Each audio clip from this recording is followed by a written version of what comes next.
conceito associado a esses gases, a partir do momento que a gente assume que é um gás ideal, que é o chamado estado de um gás.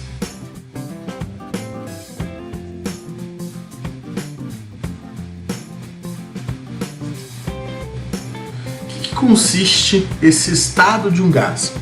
O gás ele é descrito por três características. Então, um estado de um gás é descrever qual é a sua pressão, qual é o seu volume e qual é a sua temperatura.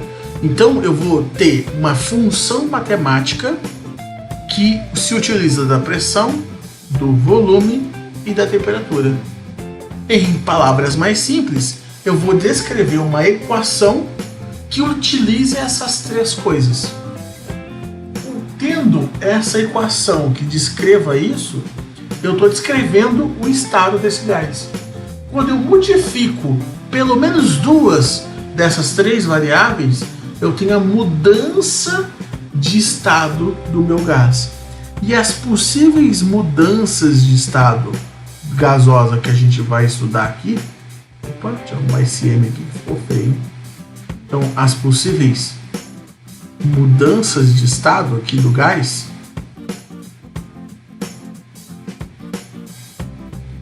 serão três. A gente vai ter a isobárica, a gente vai ter a tava com volumétrica na cabeça e tava adiantando aqui. Isovolumétrica e a isotérmica. Aí o que a gente tem que lembrar? Iso, que aparece em todas as palavrinhas aqui, iso significa igual. Então significa o quê? Numa isobárica, bárico vem de barômetro, todas as palavras têm um significado semelhante. Então bárico aqui está falando a respeito do quê? Está falando a respeito de pressão. A pressão se mantém constante. Isovolumétrica, o volume se mantém constante. Isotérmica, a temperatura se mantém constante.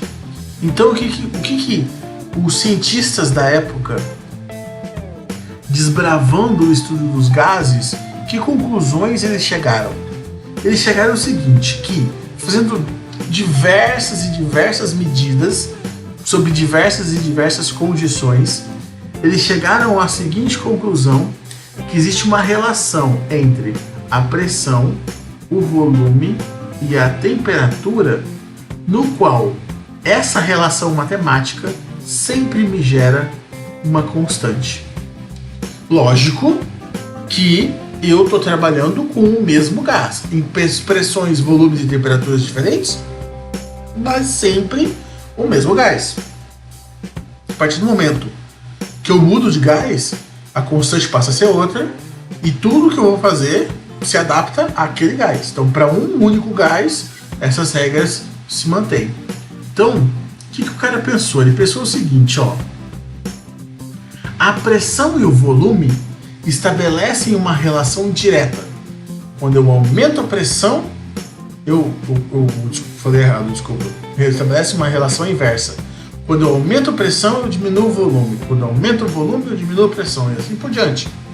Já a pressão e a temperatura estabelecem uma relação direta. Agora sim, quando eu aumento a pressão, automaticamente a temperatura aumenta. Quando eu diminuo a pressão, automaticamente a temperatura cai. Então é esse tipo de relação que eles passaram a enxergar.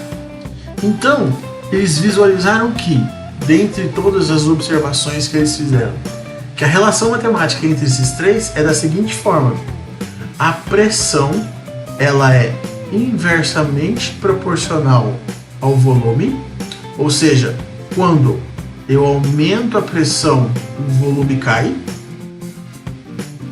Entre a pressão e a temperatura, eu tenho uma relação direta. Então, a pressão tem uma relação direta com a temperatura. A pressão aumenta, a temperatura aumenta. A pressão cai, a temperatura cai também. E, para finalizarmos, a pressão, a temperatura e o volume, mesmo esquema.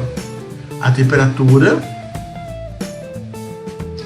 é igual, vamos melhorar, vamos colocar o volume aqui do outro lado para não confundir. Olha o meu filho. Aqui, ó. Então lá, o volume ele tem uma relação direta com a temperatura. Vou ficar melhor assim. Então, se o volume aumenta, é porque a temperatura aumentou. Se o volume diminui, é porque a temperatura diminuiu. Então eles passaram a observar essas relações que a gente vê no nosso dia a dia. Só pensar em alguns casos, entre pressão e volume. Eu tenho uma bexiga, que eu enchi de ar lá dentro. Se eu aperto a bexiga, o volume que a bexiga ocupa diminui. Se eu agora relaxo a pressão que eu exerci sobre a bexiga, ela expande, o volume aumenta. Então tá ali. Agora, pressão e temperatura agora. O que eu tenho lá? Panela de pressão. Isso é um exemplo muito legal de a gente imaginar. Por que ela chama panela de pressão? Porque com o aumento da temperatura, quando eu coloco no fogo, dentro dela a pressão sobe. Já quando eu deixo ela esfriando, que terminou de cozinhar, coloquei ela em cima da pia, esperar ela esfriar, a temperatura cai e a pressão lá dentro cai também. E o volume e a temperatura? O exemplo do ar-condicionado, por que o ar-condicionado tem que ser instalado em cima? Porque o ar está frio. Se a temperatura caiu, o volume caiu, e o volume cai, a densidade aumenta, então ele fica pesado, o volume diminui. Ou um outro exemplo também, vamos pensar aqui, um bom exemplo, se eu colocar um saquinho plástico com fruta ou qualquer coisa dentro da geladeira, ele está bem cheinho de ar. Quando eu for passar um tempo, passou e eu vou lá olhar a geladeira, o saquinho ele vai dar aquela murchada. Por quê? A temperatura caiu, o volume que o ar lá dentro ocupava caiu também. Então por isso que ele murcha um pouquinho. É assim que funciona.